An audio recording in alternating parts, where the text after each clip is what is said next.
अस्सलाम वालेकुम friends, Sam Akbar ideas में आप लोगों को खुशामदीद कहती हूँ। उम्मीद करती हूँ कि आप सब लोग ठीक होंगे। आज के इस वीडियो में मैं आप लोगों को एक ऐसे आदमी की कहानी सुनाना चाहती हूँ जो कि एक बहुत नेक, शरीफ और ईमानदार आदमी था, जो कि हमेशा औरत जात को इज्जत की नज़र से देखता था और कभी भी अपने जिंदगी में किसी औरत को बुरी नज़र से नहीं देखा था। एक वक्त उस आदमी की जिंदगी में ऐसा आया कि वो बहुत ही मजबूर हो गया, यानी कि घर में बहुत मोहताजगी आ गई। वो बाहर काम के लिए नहीं जाता था, यानी कि वो बीमार हो गया। घर में दूसरा कमाने वाला कोई नहीं था, बस बच्चे सब छोटे छोटे थे। लेकिन हाँ, उसके घर में एक जवान बेटी थी। घर की ऐसी हालत को देखकर जवान बेटी सोचने लगी, क्यों न मैं घर से बाहर चली जाऊं, कुछ काम ढूंढ के कमाऊं, अपने भाई बहन का पेट भर सकूं। उस घर की मजबूरियों को देखकर उसकी जवान बेटी ने घर से बाहर कदम बढ़ाया और काम ढूंढने के सिलसिले में बाहर चली गई। कभी किसी दुकान में जाकर काम पूछती, तो कभी किसी घर में जाकर काम पूछती। इसी तरीके से वो सुबह से शाम तक सिर्फ काम पूछते ही रहती, लेकिन उसको काम कहीं भी नहीं मिला, यानी कि कोई काम देता ही नहीं था। और वो बेचारी लड़की शाम को मुंह लटकाकर उदास होकर घर वापस आती।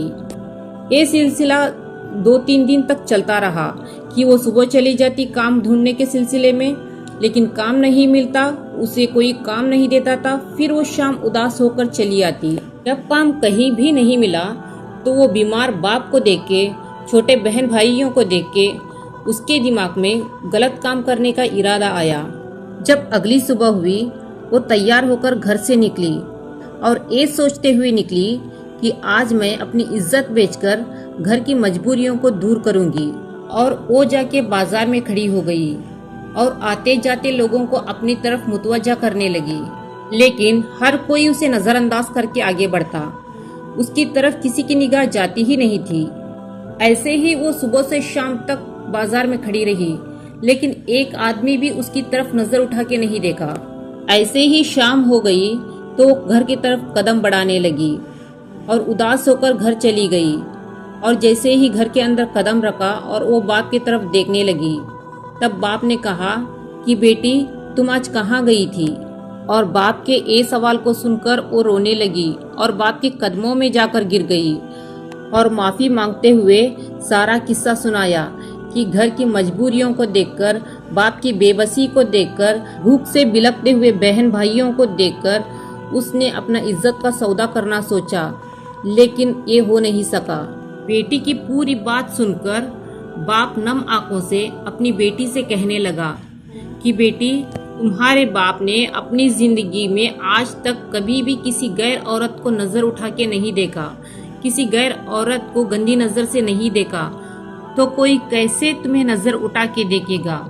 तो कोई कैसे तुम्हें गंदी नजर से देखेगा? बाप की इस बात को सुनकर बेटी अपने बाप से गले लगाकर रोने लगी। इसीलिए फ्रेंड्स, मैं अपने सब भाइयों को कहना चाहती हूँ कि अपनी नजर की हिफाजत करो, अपनी गंदी नजर को किसी पराई औरत पे मत डालो, क्योंकि नजर एक ऐसा बीज है जो कि आज आप जैसा बोगे कल को वैसे ही पाओगे।